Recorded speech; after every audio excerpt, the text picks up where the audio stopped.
ఏపీలో కూటమి ఘన విజయం సాధించిన తర్వాత మళ్ళీ పవన్ కళ్యాణ్ రేణు దేశాయ్ పెళ్లి మేటర్ ఇప్పుడు సోషల్ మీడియాలో హల్చల్ చేస్తుందనే చెప్పుకోవాలి. పవన్ కళ్యాణ్ ఘన విజయం సాధించిన తర్వాత మళ్ళీ సోషల్ మీడియాలో రేణు దేశాయ్కి పవన్ అభిమానుల నుంచి ఒక విధమైన టార్చర్ ఎదురవుతుందనే మనం స్పష్టంగా చెప్పుకోవాలి. ఎందుకంటే రేణు దేశాయ్ గతంలో పవన్ కళ్యాణ్ మంత్రిగా బాధ్యతలు స్వీకరిస్తున్నప్పుడు పవన్ కళ్యాణ్ కుమార్తె కుమారులు ఎవరైతే అక్కడికి వెళ్ళి ఆ కార్యక్రమానికి హాజరవడానికి వెళ్ళినప్పుడు రెడీ అయి ఫోటోలను రేణు దేశాయ్ షేర్ చేస్తూ తన తండ్రికి తన పిల్లలకి ఇది చాలా బిగ్గెస్ట్ డే అంటూ కూడా సోషల్ మీడియాలో ఆమె ట్యాగ్ చేయడం జరిగింది. ఈ నేపథ్యంలో నిన్న సోషల్ మీడియాలో సుధాకర్ అనే వ్యక్తి రేణు దేశాయ్కి ట్యాగ్ చేస్తూ, వదిన గారు మీరు కొంచెం తొందరపడ్డారు, మీరు కాస్త ఓపిక పట్టుంటే ఒక దేవుణ్ణి పెళ్లి చేసుకునే అవకాశం మీకు ఉండేది, ఒక దేవుణ్ణి వదులుకునే అవకాశం మీకు ఉండేది కాదు అంటూ ట్యాగ్ చేయడం జరిగింది. దానికి రేణు దేశాయ్ చాలా తీవ్రంగానే స్పందించారని చెప్పుకోవాలి. అంటే గతంలో చాలాసార్లు రేణు దేశాయ్ని పవన్ కళ్యాణ్ అభిమానులు టార్గెట్ చేస్తూనే వచ్చారు.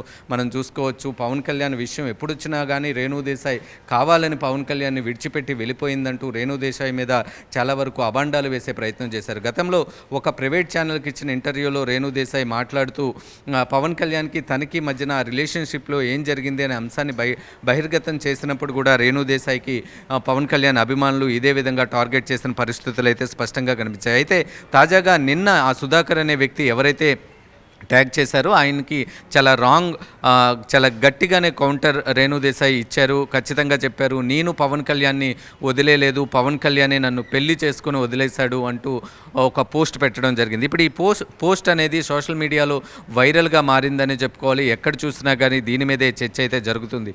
ఒకవైపు పవన్ కళ్యాణ్ ఏపీలో చాలా భారీ ఎత్తున విజయం సాధించారు, మరొక వైపు ఉప ముఖ్యమంత్రి అయ్యారు, ఒక మంత్రిగా కూడా బాధ్యతలు స్వీకరిస్తున్న నేపథ్యంలో ఇప్పుడు రేణు దేశాయ్ పవన్ కళ్యాణ్ పెళ్లి టాపిక్ ఇప్పుడు మళ్ళీ సోషల్ మీడియాలో హైలైట్ కావడం, ఒక విధంగా మెగా అభిమానులు కావచ్చు, ఇటువైపు పవన్ అభిమానులు కూడా కొంతమంది వ్యతిరేకిస్తున్న పరిస్థితులు అయితే ఉన్నాయి. కొంతమంది పవన్ అభిమానులు చెప్తూ ఉన్నారు, కొన్ని రోజుల పాటు సమన్వయంతో ఉండండి, రేణు దేశాయ్ని ఎవరు టార్గెట్ చేయొద్దని చెప్తూ ఉన్నారు. పవన్ కళ్యాణ్ విషయం వచ్చినప్పుడల్లా రేణు దేశాయ్ టార్గెట్ అవుతూనే ఉన్నారు.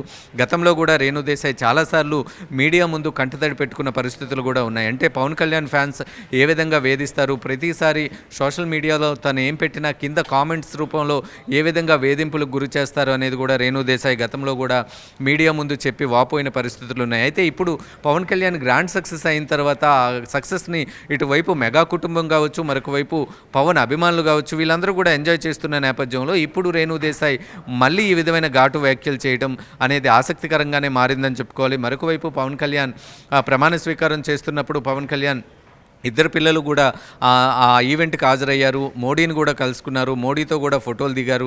ఆ దిగిన ఫోటోలను కూడా రేణు దేశాయ్ సోషల్ మీడియాలో పెట్టారు. ఇవన్నీ జరుగుతున్న నేపథ్యంలో ఒక విధంగా చూసుకుంటే మళ్ళీ రేణు దేశాయ్ దగ్గర అవుతున్నారా, ఆ కుటుంబానికి రేణు దేశాయ్కి ఇంకా పవన్ కళ్యాణ్కి మధ్య సన్నిహిత సంబంధాలు ఉన్నాయా అనేది ఒక విధమైన ఇమేజ్, ఒక పోర్ట్రైట్ అయితే ఎస్టాబ్లిష్ అయిన నేపథ్యంలో దాన్ని ఇప్పుడు మళ్ళీ బ్రేక్ చేస్తూ రేణు దేశాయ్ ఇటువంటి వ్యాఖ్యలు చేయడం సర్వత్రా ఆసక్తికరంగానే మారిందని చెప్పుకోవాలి. దీని మీద పవన్ కళ్యాణ్ ఏమైనా స్పందిస్తారా, పవన్ కళ్యాణ్ అభిమానులు ఏమైనా స్పందిస్తారా అనేది మాత్రం చూడాల్సి ఉంది.